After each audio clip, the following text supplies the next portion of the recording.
ਹਾਂਜੀ, ਸਤਿ ਸ਼੍ਰੀ ਅਕਾਲ ਜੀ। ਸਤਿ ਸ਼੍ਰੀ ਅਕਾਲ ਹਾਂਜੀ, ਜੀ। ਤੁਹਾਡਾ ਨਾਂ ਕੀ ਹੈ ਜੀ? ਮੇਰਾ ਨਾਮ ਹਰਨਾਮ ਸਿੰਘ ਬਾਂਸਲ ਜੀ। ਹਰਨਾਮ ਸਿੰਘ ਬਾਂਸਲ, ਠੀਕ ਹੈ ਜੀ। ਤੇ ਤੁਹਾਡਾ ਬਰਥ ਕਿੱਥੇ ਹੋਇਆ ਸੀ? ਤੁਹਾਡਾ ਜਨਮ ਕਿੱਥੇ ਹੋਇਆ ਸੀ? ਮੇਰਾ ਬਾਰਟ ਡਿਸਟ੍ਰਿਕਟ ਜਲੰਧਰ, ਪਿੰਡ ਮਾਨਕੋ। ਓਕੇ। ਤੇ 20 ਮਈ 1939 1939 ਚ। ਓਕੇ ਓਕੇ, ਵੈਰੀ ਨਾਈਸ ਜੀ। ਤੇ ਤੁਸੀਂ ਮੈਨੂੰ ਆਹ ਦੱਸੋ, ਜਿੱਦਾਂ ਤੁਸੀਂ ਕੈਨੇਡਾ ਕਦੋਂ ਆਏ ਸਭ ਤੋਂ ਪਹਿਲਾਂ, ਤੇ ਤੁਸੀਂ ਡਿਸੀਜਨ ਕਿੱਦਾਂ ਬਣਾਇਆ ਕੈਨੇਡਾ ਆਉਣ ਦਾ? ਥੋੜਾ ਮੈਨੂੰ ਆਪਣਾ ਬੈਕਗਰਾਊਂਡ ਬਾਰੇ ਦੱਸਿਓ ਥੋੜਾ ਜਿਹਾ। ਬੈਕਗਰਾਊਂਡ ਪਹਿਲੇ ਤਾਂ ਮੈਂ ਮਿਲਟਰੀ 'ਚ ਸਰਵਿਸ ਕਰਦਾ ਸੀ। Okay, Indian military. Indian military ਦੇ ਵੈਰੀ ਵਿੱਚ। ਨਾਈਸ। ਉਸ ਤੋਂ ਬਾਅਦ ਮੈਨੂੰ ਇੱਥੇ ਮੇਰਾ ਮੇਰਾ ਬ੍ਰਦਰ ਇਨ ਲਾ ਸੀਗਾ। ਓਕੇ, ਉਹ ਕਹਿੰਦਾ ਵੀ ਤੂੰ ਇੱਧਰ ਆ ਜਾ, ਵੀ ਮਿਲਟਰੀ ਨੂੰ ਛੱਡ ਦੇ। ਠੀਕ ਹੈ। ਪਰ ਮੈਂ ਛੱਡਣਾ ਨਹੀਂ, ਕਿਉਂਕਿ ਮੈਂ ਗਲੰਟਰੀ ਅਵਾਰਡ ਮੈਨੂੰ ਮਿਲਿਆ ਅੱਛਾ, ਵੈਰੀ ਨਾਈਸ ਜੀ, 71 ਦੀ ਕੰਗ੍ਰੈਚੁਲੇਸ਼ਨਸ। ਸੈਨ ਮੈਡਲ। ਅਤੇ ਉਹ ਮੈਨੂੰ ਜਾਣੀ ਕਿ ਛੱਡਣਾ ਨਹੀਂ ਚਾਹੁੰਦੇ, ਅਤੇ ਮੈਂ ਬੜੀ ਰਿਕੁਐਸਟ ਕੀਤੀ ਓਕੇ। ਕਿ ਮੈਂ ਇੱਦਾਂ ਕਰਕੇ ਮੈਨੂੰ ਚਾਂਸ ਮਿਲਦਾ ਵੀ ਮੈਂ ਉੱਥੇ ਜਾਣਾ। ਹਾਂਜੀ। ਅਤੇ ਫਿਰ ਮੈਨੂੰ ਜਾਣੀ ਕਿ ਉਹਨਾਂ ਨੇ 77 'ਚ ਮੈਂ ਰਿਟਾਇਰ ਹੋ ਗਿਆ। ਓਕੇ। ਹਾਂ, ਤੇ ਤੁਸੀਂ ਕਿੰਨੇ ਸਾਲ ਸਰਵ ਕੀਤਾ ਆਰਮੀ ਵਿੱਚ? 18 ਸਾਲ ਦੀ ਸਰਵਿਸ ਕਰਕੇ ਮੈਂ ਰਿਟਾਇਰ ਹੋ ਗਿਆ। ਠੀਕ ਹੈ ਜੀ। ਅਤੇ ਉਸ ਤੋਂ ਬਾਅਦ ਬਸ ਫਿਰ ਇੱਥੇ 77 ਅਕਤੂਬਰ 'ਚ ਆਇਆ। ਇੱਥੇ ਮੈਨੂੰ ਮੇਰਾ ਬ੍ਰਦਰ ਹੈਗਾ, ਉਹਨੇ ਜਾਣੀ ਕਿ ਇੱਥੇ ਸੈਟਲ ਹੋਣ ਲਈ ਸਭ ਕੁਝ ਕਰਨਾ ਪੈਂਦਾ। ਹਾਂਜੀ, ਜਿੱਦਾਂ ਸੌਰੀ ਟੂ ਇੰਟਰਪਟ ਯੂ, ਜਿੱਦਾਂ ਤੁਸੀਂ ਕਿਹਾ ਤੁਸੀਂ ਇੱਥੇ ਆਏ, ਉਹਦੇ ਰਿਗਾਰਡਿੰਗ ਮੈਂ ਤੁਹਾਨੂੰ ਪੁੱਛਣਾ ਚਾਹੁੰਦਾ, ਤੁਸੀਂ ਕੈਨੇਡਾ ਕਿਸ ਬੇਸਿਸ ਤੇ ਹੈ? ਤੁਹਾਡਾ ਸਟੇਟਸ ਕੀ ਸੀਗਾ ਇਮੀਗ੍ਰੇਸ਼ਨ ਦਾ? ਮੇਰਾ ਸਟੇਟਸ ਤਾਂ ਐਜ਼ ਏ ਵਿਜ਼ਟਰ ਆਇਆ ਸੀ। ਵਿਜ਼ਿਟਰ ਆਏ ਸੀਗੇ, ਓਕੇ। ਤੇ ਕਿੱਦਾਂ ਤੁਸੀਂ ਆਏ ਉੱਥੋਂ, ਬਾਈ 에ਅਰ ਔਰ ਬਾਈ ਸੀ? ਮੈਂ ਉੱਥੋਂ ਬਾਈ 에ਅਰ ਬ੍ਰਿਟਿਸ਼ ਏਅਰਵੇਜ਼ ਆਇਆ। ਓਕੇ, ਦਿੱਲੀ ਤੋਂ? ਦਿੱਲੀ ਤੋਂ। ਠੀਕ ਹੈ ਜੀ। ਅਤੇ ਇੱਥੇ 77 ਅਕਤੂਬਰ 22 ਨੂੰ ਉਤਰਿਆ ਸੀ। ਓਕੇ। ਹਾਂ। ਤੇ ਤੁਹਾਡੀ ਉਮਰ ਕਿੰਨੀ ਸੀਗੀ ਉਸ ਟਾਈਮ ਤੇ? ਮੇਰੀ ਉਦੋਂ ਉਮਰ ਅਰਾਊਂਡ 38 ਸੀ। Okay okay. ਤੇ ਸਭ ਤੋਂ ਪਹਿਲਾਂ ਤੁਸੀਂ ਕੈਨੇਡਾ ਆਏ ਵੈਂਕੂਵਰ ਦੇ ਵਿੱਚ? ਜਾਂ ਵੈਂਕੂਵਰ 'ਚ ਆਇਆ।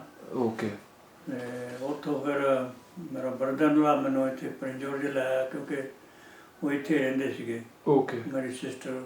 ਹਾਂਜੀ। ਅਤੇ ਉਹਨਾਂ ਨੇ ਫਿਰ ਮੈਨੂੰ ਜਾਣੀ ਕਿ ਉਹ ਫਿਰ ਮੈਂ ਵਿਜ਼ਟਰ ਅਪਲਾਈ ਕੀਤਾ, ਮੈਂ ਸੈੱਟ ਹੋਣ ਲਈ। ਓਕੇ। ਬਾਅਦ 'ਚ ਮੈਂ ਸੈੱਟ ਹੋ ਗਿਆ। Permanent residency? ਪਰਮਾਨੈਂਟ ਮੈਨੂੰ ਰੈਜ਼ੀਡੈਂਸੀ ਮਿਲ ਗਈ। ਓਕੇ। ਫਰਵਰੀ 2 ਫਰਵਰੀ 1979 'ਚ। ਓਕੇ ਹਾਂ। ਓਕੇ। ਤੇ ਸੋ ਬੇਸਿਕਲੀ ਫਿਰ ਤੁਸੀਂ ਇੱਥੇ ਆ ਕੇ ਕੀ ਕੰਮ ਕੀਤਾ? ਮੈਂ ਪਹਿਲੇ ਤਾਂ ਆਇਆ, ਅਤੇ ਸਾਡੇ ਬ੍ਰਦਰ ਨੇ ਇੱਕ ਕੰਪਨੀ ਖੋਲ੍ਹੀ ਸੀਗੀ ਜੈਨਰੇਟਰ ਦੀ। ਓਕੇ। ਅਤੇ ਉਹਦੇ ਵਿੱਚ ਹੀ ਫਿਰ ਮੈਂ ਕੰਮ ਕਰਨ ਲੱਗਾ। ਠੀਕ ਹੈ ਜੀ, ਪ੍ਰਿੰਸ ਜੌਰਜ ਦੇ ਵਿੱਚ? ਪ੍ਰਿੰਸ ਜੌਰਜ 'ਚ। ਓਕੇ। ਅਤੇ ਕਾਫੀ ਸਟਰਗਲ ਕੀਤਾ, ਬਹੁਤ ਕਈ ਘੰਟੇ ਕੰਮ ਕਰਨਾ। ਹਾਂਜੀ। ਅਤੇ ਦਿਨ ਨੂੰ ਪੇਪਰ ਵੀ ਸਿੱਟਣੇ ਮੈਂ। ਅਤੇ ਕਾਫੀ ਜਾਣੀ ਕਿ ਕਿਉਂਕਿ ਪਿੱਛੇ ਪਰਿਵਾਰ ਮੇਰਾ ਸੀਗਾ, ਅਤੇ ਪਰਿਵਾਰ ਨੂੰ ਉਹ ਸਾਰੇ ਇੰਡੀਆ ਦੇ ਵਿੱਚ ਹੀ ਸੀਗੇ? ਇੰਡੀਆ ਦੇ ਵਿੱਚ। ਓਕੇ। ਅਤੇ ਮੈਂ ਇਕੱਲਾ ਸੈਟਲ ਹੋਇਆ। ਓਕੇ। ਹਾਂ।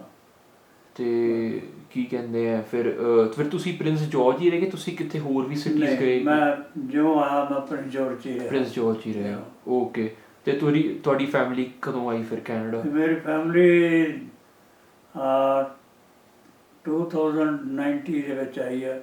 2009? ਮੈਂ ਅਪਲਾਈ ਕਰਦਾ ਰਿਹਾ, ਕਈ ਉਹ ਚੱਕਰ, ਉਹ ਕਹਿੰਦੇ ਵੀ ਕਈ ਵਾਰੀ ਕਈ ਮੁਸ਼ਕਿਲਾਂ ਉਹਨਾਂ ਨੂੰ ਵੀ ਝੱਲਣੀਆਂ ਪਈਆਂ, ਪਰ ਮੁਸ਼ਕਿਲਾਂ ਮੈਨੂੰ ਵੀ ਝੱਲਣੀਆਂ ਪਈਆਂ। ਹਾਂਜੀ ਹਾਂਜੀ। ਪਰ ਮੈਂ ਅਪਲਾਈ ਮੈਂ ਆਪਣਾ ਜਾਣੀ ਕਿ ਸਟਰਗਲ ਨਹੀਂ ਛੱਡਿਆ ਓਕੇ। ਉਹਨਾਂ ਨੂੰ ਬਣਾਉਣ ਲਈ।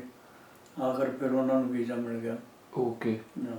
ਤੇ ਟਾਕਿੰਗ ਅਬਾਊਟ ਸਟਰਗਲ, ਮੈਨੂੰ ਥੋੜ੍ਹਾ ਜਿਹਾ ਦੱਸਿਓ, ਤੁਹਾਨੂੰ ਇੱਥੇ ਕੀ ਸਟਰਗਲ ਮਹਿਸੂਸ ਹੋਈ ਕੈਨੇਡਾ ਦੇ ਵਿੱਚ? ਕਹਿ ਲਓ ਪਹਿਲੇ 5 ਸਾਲ ਜਾਂ ਜਦੋਂ ਤੁਸੀਂ ਕੈਨੇਡਾ ਫਸਟ ਟਾਈਮ ਆਏ, struggle in terms of work ਜਾਂ in terms of social setting, ਕੀ ਤੁਹਾਡੇ ਰਹੇ ਨੇ ਸਟਰਗਲ? ਥੋੜ੍ਹਾ ਉਹਦੇ ਬਾਰੇ ਦੱਸਿਓ, ਜਾਂ ਡਿਫੀਕਲਟੀਜ਼ ਜਿਹੜੀ ਤੁਸੀਂ ਫੇਸ ਕੀਤੀਆਂ। ਸਟਰਗਲ ਦੇਖੋ, ਜੋਬ ਤਾਂ ਬੜੀ ਥੋੜ੍ਹੇ ਪੈਸੇ ਹੁੰਦੇ ਸੀ ਉਦੋਂ। ਹਾਂਜੀ। ਜਿੱਦਾਂ ਕਲੀਨਅਪ ਦੇ ਵਿੱਚ $4.5 ਘੰਟੇ ਦੇ ਸੀਗੇ। ਓਕੇ, ਉਸ ਟਾਈਮ ਤੇ? ਉਸ ਟਾਈਮ ਤੇ। ਹਾਂਜੀ। ਅਤੇ ਬਸ ਉਹਨਾਂ ਦੇ ਨਾਲ ਹੀ ਕੰਮ ਦਿਨ ਰਾਤ ਕਰਨਾ। ਕਿਉਂਕਿ ਕਈ ਖਰਚ ਵੀ ਸੀਗੇ, ਕਈ ਆਪਣੇ ਪਿੱਛੇ ਬੱਚਿਆਂ ਨੂੰ ਵੀ ਦੇਖਦਾ ਸੀ ਮੈਂ। ਮਤਲਬ ਬਹੁਤ ਸਟਰਗਲ ਕਰਨਾ ਪਿਆ, ਰਾਤ ਦਿਨ ਨੂੰ ਪੇਪਰ ਸਿੱਟਣੇ ਹਾਂਜੀ ਤੇ ਹੋਰ ਵੀ ਕਈ ਵੀ ਕੰਮ, ਕੋਈ ਵੀ ਕੰਮ ਮਿਲਦਾ ਸੀਗਾ ਥੋੜ੍ਹਾ ਬਹੁਤਾ ਉਹ ਵੀ ਕਰਦਾ ਸੀ। ਓਕੇ ਤੇ ਕਲੀਨਅਪ ਜ਼ਿਆਦਾ, ਮੈਂ ਕਲੀਨਅਪ ਦੇ ਵਿੱਚ ਮੈਂ ਸੈਟਲ ਹੋਇਆ ਸੀ। ਓਕੇ ਹਾਂ। ਠੀਕ ਹੈ। ਤੇ ਕੀ ਕਹਿੰਦੇ, ਤੇ ਇੱਥੇ ਤੁਹਾਨੂੰ ਕੋਈ ਜਿੱਦਾਂ ਕੋਈ ਤੁਸੀਂ ਕਦੇ ਡਿਸਕ੍ਰਿਮੀਨੇਸ਼ਨ ਫੇਸ ਕੀਤੀ ਗੋਰਿਆਂ ਦੇ ਨਾਲ? ਮੇਰੀ ਲਾਈਫ ਦੇ ਵਿੱਚ ਤਾਂ ਕੋਈ ਡਿਸਕ੍ਰਿਮੀਨੇਸ਼ਨ ਮੇਰੇ ਨਾਲ ਨਹੀਂ ਹੋਈ। ਓਕੇ, ਅਹ, ਵਧੀਆ ਰਿਹਾ ਸਾਰਾ ਕੁਝ ਜਾਂ ਬਿਲਕੁਲ ਠੀਕ ਸੋਸ਼ਲ ਹੈ। ਸੈਟਿੰਗ ਦੇ ਵਿੱਚ? Yes, oh yeah. ਓਕੇ। ਤੇ ਤੁਸੀਂ ਕੀ ਕਹਿੰਦੇ ਆ, ਇੰਡੀਆ ਤੁਸੀਂ ਜਾਂਦੇ ਰਹਿੰਦੇ ਸੀ ਕਿ ਜਦੋਂ ਤੁਸੀਂ ਇੱਥੇ ਆਏ ਕੈਨੇਡਾ? ਇੰਡੀਆ 'ਚ ਮੈਂ ਆਪਣੇ ਬੱਚਿਆਂ ਨੂੰ ਫਿਰ ਬਾਅਦ ਜਦੋਂ ਸੈਟਲ ਹੋ ਗਿਆ, ਮੈਨੂੰ ਪਰਮਾਨੈਂਟ ਰੈਜ਼ੀਡੈਂਸ ਮਿਲ ਗਈ। ਹਾਂਜੀ ਹਾਂਜੀ ਉਸ ਵਕਤ ਫਿਰ ਮੈਂ 82 ਦੇ ਵਿੱਚ 82 'ਚ ਫਸਟ ਟਾਈਮ ਮੈਂ ਬੱਚਿਆਂ ਨੂੰ ਮਿਲਣ ਗਿਆ। ਉਹ ਕਿੰਨੇ ਸਾਲ ਬਾਅਦ ਸੀਗਾ ਕੈਨੇਡਾ ਦੇ? ਕਿੰਨੇ ਸਾਲ ਬਾਅਦ ਤੁਸੀਂ ਫਸਟ ਟਾਈਮ ਗਏ ਵਾਪਸ ਇੰਡੀਆ? ਮਤਲਬ 5 ਸਾਲ ਬਾਅਦ। 5 ਸਾਲ ਬਾਅਦ, ਠੀਕ ਹੈ। 82 ਸਾਲ ਜਾਂ 5 ਸਾਲ ਬਾਅਦ। ਓਕੇ ਠੀਕ ਹੈ। ਤੇ ਫਿਰ ਉਦੋਂ ਬਾਅਦ ਤੁਸੀਂ ਫਿਰ ਜਾਂਦੇ ਰਹਿੰਦੇ ਸੀ? ਜਾਂ ਫਿਰ ਬੱਚਿਆਂ ਨੂੰ ਜਾਣੀ ਕਿ ਐਪਲੀਕੇਸ਼ਨ ਮੈਂ ਕੀਤੀ, ਹਾਂਜੀ ਫਿਰ ਆਪ ਵੀ ਜਾਂਦਾ ਰਿਹਾ। ਬਾਅਦ 'ਚ ਫਿਰ 89 'ਚ ਮੈਂ ਗਿਆ।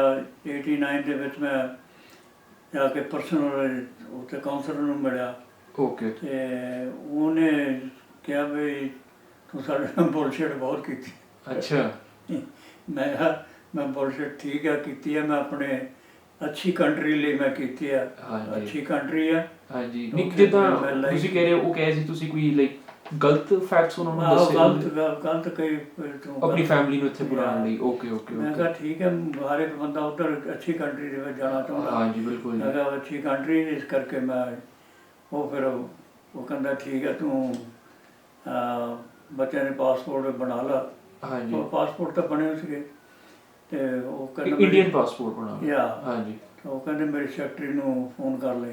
ਓਕੇ। ਸੈਕਟਰੀ ਨੂੰ ਉਹਨੇ ਫੋਨ ਕੀਤੇ, ਉਹ ਕਹਿੰਦਾ ਵੀ ਕੱਲ੍ਹ ਨੂੰ ਆਣ ਕੇ ਵੀਜ਼ਾ ਲੈ ਲਈ ਇੱਕਦਮ। ਅੱਛਾ। 5 ਸਾਲ ਮੈਨੂੰ ਜਾਣੀ ਕਿ ਬਹੁਤ ਸਟਰਗਲ ਕਰਨਾ ਪਿਆ ਹਾਂਜੀ, ਹਾਂਜੀ। ਉਹਨਾਂ ਨੂੰ ਬਣਾਉਣ ਲਈ। ਓਕੇ। ਜਾਂ ਇੱਥੇ ਵੀ ਕਈ ਲਾਇਰ ਕੀਤੇ, ਹਾਂਜੀ ਕਈਆਂ ਨਾਲ ਗੱਲ ਵਿੱਚ ਪੈਸਾ ਬਹੁਤ ਲਾਇਆ। ਹਾਂਜੀ ਜਾਣੀ ਕਿ ਕੋਲ ਖਾਣ ਨੂੰ ਬਚਦਾ ਨਹੀਂ ਸੀ। ਮੈਂ ਉਹਨਾਂ ਕਰਕੇ ਉਹਨਾਂ ਨੂੰ ਮੰਗਾਉਣ ਵਾਸਤੇ ਉਹਨਾਂ ਦੇ ਪਿੱਛੇ ਬਹੁਤ ਖਰਚ ਕੀਤਾ। ਸੋ ਤੁਸੀਂ ਕੀ ਕਹਿਣਾ ਚਾਹੁੰਦੇ ਹੋ ਬੇਸਿਕਲੀ ਕਿ ਤੁਹਾਡੀ ਫੈਮਿਲੀ ਨੂੰ ਇੱਥੇ ਬੁਲਾਉਣ ਲਈ ਕਾਫੀ ਤੁਹਾਨੂੰ ਸਟਰਗਲ ਫੇਸ ਕਰਨੀ ਪਈ? ਕਾਫੀ ਮੁਸ਼ਕਲ। ਓਕੇ। ਬਾਅਦ ਫਿਰ 79 ਦੇ ਵਿੱਚ 90 ਦੇ ਵਿੱਚ ਫਿਰ ਉਹ ਇੱਥੇ ਆ ਗਏ। ਉਹ 1990 ਦੇ ਵਿੱਚ ਇੱਥੇ ਹੈ ਕਿ 2009 ਵਿੱਚ ਆਏ ਹੋਣਗੇ? ਨਹੀਂ, 1990 ਚ। 1990 ਵਿੱਚ। Okay okay. ਮੈਨੂੰ ਪਹਿਲਾਂ ਤੁਸੀਂ ਮੈਨੂੰ ਦੱਸਿਆ ਸੀ, ਮੈਨੂੰ ਲੱਗਿਆ ਤੁਸੀਂ ਕਹਿੰਦੇ 2009 ਵਿੱਚ ਹੈ। ਓਕੇ ਓਕੇ 1990 ਚ ਆ ਗਏ। ਓਕੇ ਓਕੇ ਓਕੇ ਠੀਕ ਹੈ। ਤੇ ਉਹ ਵੀ ਇੱਥੇ ਹੁਣ ਪ੍ਰਿੰਸ ਜੌਰਜ ਇੱਥੇ ਆ। ਮੇਰੇ 3 ਲੜਕੀਆਂ, ਹਾਂਜੀ 3 ਲੜਕੇ ਆ ਓਕੇ ਤੇ ਸਾਰੇ ਮੈਰਿਡ ਆ, ਆਪਣੇ ਆਪਣੇ ਘਰੀ ਬਸਦੇ ਆ ਓਕੇ ਤੇ ਸਾਰੇ ਵੈਲ ਸੈਟਲ ਆ। ਓਕੇ 2 ਲੜਕੇ ਆ, ਹਾਂਜੀ ਇੱਕ ਡਰਾਫਟਸਮੈਨ ਆ, ਇੱਕ ਇਲੈਕਟ੍ਰੀਕਲ ਇੰਜੀਨੀਅਰ, ਉਹ ਐਡਮਿੰਟਨ ਰਹਿੰਦਾ, ਓਕੇ ਉਹ ਉੱਥੇ ਜੋਬ ਕਰਦਾ। ਇੱਕ ਇੱਥੇ ਕਰਦਾ। ਹਾਂਜੀ ਇੱਕ ਮੁੰਡਾ ਬੜਾ ਉਹ ਸਕੂਲ ਦੇ ਵਿੱਚ ਕਰਦਾ, ਕਸਟੋਡੀਅਨ ਦਾ। ਓਕੇ ਓਕੇ ਵੈਰੀ ਨਾਈਸ ਜੀ, ਵੈਰੀ ਨਾਈਸ। ਤੇ ਹੋਰ ਕੁਝ ਹੈਗਾ ਜਿਹੜਾ ਤੁਸੀਂ ਸ਼ੇਅਰ ਕਰਨਾ ਚਾਹੁੰਦੇ ਹੋ ਬੇਸਿਕਲੀ ਆਪਣੇ ਜਦੋਂ ਤੁਸੀਂ ਇੱਥੇ ਕੈਨੇਡਾ ਆਏ ਹੈ ਨਾ, ਇੱਥੇ ਸੈਟਲ ਹੋਏ? ਜੇ ਕੋਈ ਉੱਦਾਂ ਜਾਂ ਕੋਈ ਇੰਸੀਡੈਂਟ ਸੀਗਾ ਜਾਂ ਨਾ ਕੋਈ ਵੀ ਮੈਮਰੀ ਹੈਗੀ ਹੈ ਜਿਹੜੀ ਤੁਹਾਨੂੰ ਲੱਗਦਾ ਬੜੀ ਜ਼ਰੂਰੀ ਸੀ ਕਿ ਤੁਹਾਡੀ ਲਾਈਫ ਦੇ ਵਿੱਚ ਜਾਂ ਉਹਨੇ ਇੰਪੈਕਟ ਕੀਤਾ ਤੁਹਾਡੀ ਲਾਈਫ ਨੂੰ, ਕੁਝ ਵੀ ਜਦੋਂ ਤੁਸੀਂ ਸ਼ੇਅਰ ਕਰਨਾ ਚਾਹੁੰਦੇ ਹੋ? ਪਹਿਲੇ ਜਦ ਆਇਆ ਉਸ ਟਾਈਮ ਇੱਥੇ ਆਪਣੇ ਕਲਚਰ ਨਹੀਂ ਸੀਗਾ, ਕੋਈ ਵੀ ਨਹੀਂ ਸੀਗਾ। ਜਿੱਦਾਂ ਨਾ ਕੋਈ ਮੂਵੀ ਸੀ, ਨਾ ਕੋਈ ਕੁਛ ਸੀਗਾ। ਹਾਂਜੀ। ਤੇ ਸਿਰਫ 2 ਚੈਨਲ ਹੁੰਦੇ ਸੀਗੇ ਇੱਥੇ, ਉਹ ਵੀ ਇੰਗਲਿਸ਼ ਦੇ। ਹਾਂਜੀ ਹਾਂਜੀ। ਤੇ ਮੂਵੀ ਵੀ ਬੜੀ ਮੁਸ਼ਕਲ ਨਾਲ ਦੇਖਣ ਨੂੰ ਮਿਲਦੀ ਸੀ। ਬਾਅਦ ਦੇ ਵਿੱਚ ਫਿਰ ਇੱਥੇ ਥੀਏਟਰ ਦੇ ਵਿੱਚ ਦਿਖਾਉਣ ਲੱਗ ਪਏ। ਹੁਣ ਫਿਰ ਇੱਦਾਂ ਜਾਣੀ ਕਿ ਫਿਰ ਥੋੜ੍ਹੀ ਐਂਟਰਟੇਨਮੈਂਟ ਹੋ ਗਈ, ਫਿਰ ਥੋੜ੍ਹੇ ਠੀਕ ਲੱਗਣ ਲੱਗ ਪਿਆ। ਤੇ ਪਹਿਲਾਂ ਤਾਂ ਜਿਹੜਾ ਬੜਾ ਜਿੱਦਾਂ ਆਪਣੇ ਹਰ ਇੱਕ ਚੀਜ਼ ਨੂੰ ਅਸੀਂ ਆਪਣੇ ਪੰਜਾਬੀ ਕਲਚਰ ਨੂੰ ਮਿਸ ਕਰਦੇ ਸੀਗੇ। ਸੋ ਫਿਰ ਕਿੱਦਾਂ ਫਿਰ ਤੁਸੀਂ ਇਕੱਠੇ ਹੁੰਦੇ ਸੀ ਸਾਰੇ ਇੱਥੇ ਗੁਰਦੁਆਰਾ ਸਾਹਿਬ ਥੋੜਾ ਉਹਨੂੰ ਕਾਊਂਟਰ ਕਰਨ ਲਈ? ਮੇਰਾ ਖਿਆਲ ਆ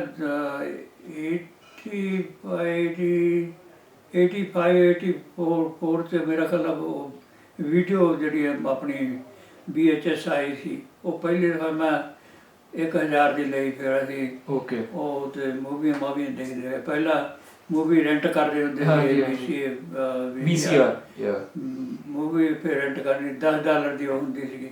ਓਕੇ ਤੇ ਇੱਕ ਦਿਨ ਦੇ ਵਿੱਚ ਇੱਦਾਂ ਕਰਕੇ 2 ਮੂਵੀਆਂ ਇਕੱਠੀਆਂ ਹੋ ਕੇ ਲੈਣੀਆਂ, ਦੇਖ ਲੈਣੀਆਂ। ਹਾਂਜੀ ਹਾਂਜੀ ਇੱਦਾਂ ਜੀ, ਵੈਰੀ ਨਾਈਸ ਜੀ, ਵੈਰੀ ਨਾਈਸ। ਤੇ ਇੱਕ ਹੋਰ ਚੀਜ਼ ਮੈਂ ਤੁਹਾਨੂੰ ਪੁੱਛਣਾ ਚਾਹੁੰਦਾ, ਜਿੱਦਾਂ ਜਿਹੜੇ ਇੱਥੇ ਜਿੱਦਾਂ ਇਨ ਜਨਰਲ ਜਿਹੜੇ ਪੰਜਾਬੀ ਸਾਡੀ ਕਮਿਊਨਿਟੀ ਹੈਗੀ ਹੈ, ਉਹਨਾਂ ਦਾ ਰਿਲੇਸ਼ਨ ਕਿਸ ਤਰ੍ਹਾਂ ਦਾ ਰਿਹਾ ਜਿਹੜੇ ਇੱਥੇ ਦੇ ਫਰਸਟ ਨੇਸ਼ਨ ਪੀਪਲ ਨੇ ਕੈਨੇਡਾ ਦੇ ਵਿੱਚ, ਸਪੈਸੀਫਿਕਲੀ ਪ੍ਰਿੰਸ ਜੌਰਜ ਦੇ ਵਿੱਚ? ਕੁਝ ਤੁਹਾਨੂੰ ਉਹਦੇ ਬਾਰੇ ਤੁਸੀਂ ਕੁਝ ਸ਼ੇਅਰ ਕਰਨਾ ਚਾਹੁੰਦੇ ਹੋ? ਮੈਂ ਉਦੋਂ ਨਵਾਂ ਆਇਆ ਸੀਗਾ ਤੇ ਮਤਲਬ ਇੱਥੇ ਗੁਰਦੁਆਰੇ 'ਚ ਹੀ ਆਉਂਦਾ ਜਾਂਦਾ ਸੀ। ਹਾਂਜੀ ਤੇ ਤਾਂ ਬਾਕੀ ਰਿਲੇਟਡ ਇਹਨਾਂ ਦੇ ਨਾਲ ਇੱਥੋਂ ਉੱਠਣਾ, ਘਰ ਚੱਲ ਜਾਣਾ, ਘਰੋਂ ਗੁਰਦੁਆਰੇ ਜਿਹੜਾ ਸੈਟਰਡੇ ਸੰਡੇ ਜਾਂ ਆਉਣਾ। ਉਸ ਤੋਂ ਬਾਅਦ ਕੰਮ ਦੇ ਵਿੱਚ ਲੱਗੇ ਰਹਿੰਦੇ ਸੀ। ਉੱਦਾਂ ਮਤਲਬ ਕੋਈ ਸਾਰੇ ਯਾਨੀ ਕਿ ਮਿਲੋ ਵਰਤੋਂ ਵਾਲੇ ਬਹੁਤ ਚੰਗੇ ਸੀਗੇ ਆਪਣੇ ਪੰਜਾਬੀ ਜਿਹੜੇ ਸਾਰੇ। ਓਕੇ ਨਹੀਂ, ਮੈਂ ਪੁੱਛਣਾ ਚਾਹੁੰਦਾ ਜਿਹੜੇ ਇੱਥੇ ਦੇ ਫਰਸਟ ਨੇਸ਼ਨ ਪੀਪਲ ਨੇ, ਜਿਹੜੇ ਜਿੱਦਾਂ ਐਬੋਰੀਜਨਲ ਨੇ ਕੈਨੇਡਾ ਦੇ, ਉਹਨਾਂ ਦੇ ਨਾਲ ਤੁਹਾਡਾ ਕੋਈ ਇਨਕਾਊਂਟਰ ਕਦੇ ਹੋਇਆ, ਜਾਂ ਪੰਜਾਬੀਆਂ ਦਾ ਇਨ ਜਨਰਲ ਰਿਲੇਸ਼ਨ ਕਿੱਦਾਂ ਦਾ ਰਿਹਾ ਉਹਨਾਂ ਦਾ? ਉਹਨਾਂ ਨਾਲ ਮੇਰਾ ਕੋਈ ਜ਼ਿਆਦਾ ਹੋਇਆ ਨਹੀਂ। ਓਕੇ ਓਕੇ ਓਕੇ ਇੱਕ ਗੱਲ ਉਹਨਾਂ ਦੇ ਨਾਲ ਇੱਦਾਂ ਨਹੀਂ, ਕਿਉਂਕਿ ਮੈਂ ਬਿਲਕੁਲ ਵੈਜੀਟੇਰੀਅਨ ਸੀਗਾ ਔਰ ਨੌਨ ਡਰਿੰਕਰ ਸੀ। ਹਾਂਜੀ ਤੇ ਜੇ ਪੱਬਾਂ 'ਚ ਤੁਸੀਂ ਜਾਂਦੇ ਤਾਂ ਫੇਰ ਹੀ ਜਾ ਕੇ ਇੱਦਾਂ ਦਾ ਕੋਈ ਗੜਬੜ ਹੁੰਦੀ ਆ। ਹਾਂਜੀ ਉਹ ਵੀ ਗੱਲ ਹੈ। ਇਸ ਕਰਕੇ ਆਪਣੇ ਘਰ 'ਚ ਹਾਂਜੀ ਆਪਣੇ ਪਰਿਵਾਰਾਂ ਨਾਲ ਹੀ ਰਹਿੰਦੇ। ਓਕੇ ਤੇ ਇੱਦਾਂ ਕੋਈ ਚੀਜ਼ ਸੀਗੀ ਇੱਥੇ ਜਿਹਨੇ ਤੁਹਾਨੂੰ ਹੈਲਪ ਕੀਤੀ ਹੈ, ਕੋਈ ਚੈਲੰਜ ਸੀਗਾ ਇੱਥੇ ਸੈਟਲ ਹੋਣ ਲਈ ਕੈਨੇਡਾ ਦੇ ਵਿੱਚ, ਜਦੋਂ ਤੁਸੀਂ ਆ ਗਏ ਸੀਗੇ ਪੂਰਾ ਵਧੀਆ ਤਰੀਕੇ ਨਾਲ ਸੈਟਲ ਹੋਣ ਲਈ? ਕੋਈ ਚੀਜ਼ ਸੀਗੀ ਜਿਹਦੇ ਨਾਲ ਤੁਹਾਨੂੰ ਹੈਲਪ ਮਿਲੀ, ਜਾਂ ਕੋਈ ਚੀਜ਼ ਜਿੱਦਾਂ ਡਿਫਿਕਲਟੀ ਪੈਦਾ ਕੀਤੀ? ਜਾਂ ਡਿਫਿਕਲਟੀ ਫਿਰ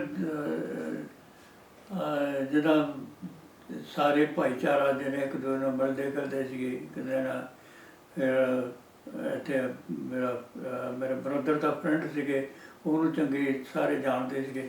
ਸੋ ਉਹਦੇ ਨਾਲ ਹੈਲਪ ਹੋ ਗਈ ਥੋੜੀ? ਉਹਦੇ ਜ਼ਰੀਏ ਫਿਰ ਮੈਨੂੰ ਮਿਲ 'ਚ ਜੋਬ ਮਿਲ ਗਈ। ਓਕੇ ਓਕੇ ਇੱਥੇ ਬਲਵੀਰ ਸੰਧੂ ਹੈਗਾ, ਉਹ ਉੱਥੇ ਲੱਗਾ ਸੀਗਾ ਤੇ ਉਹ ਕਹਿੰਦਾ ਤੂੰ ਕੱਲ੍ਹ ਨੂੰ ਆ ਜਾਈਂ। ਹਾਂਜੀ ਉਹਨੇ ਮੈਨੂੰ ਲਵਾਤਾ ਮਿਲ ਦੇ ਵਿੱਚ। ਓਕੇ ਆਈ ਫਿਰ ਮਿਲ 'ਚ ਮੈਂ ਕੰਮ ਕੀਤਾ 18 ਸਾਲ। 18 ਸਾਲ ਮੁਝੇ 20 ਸਾਲ 20 ਸਾਲ ਓਕੇ।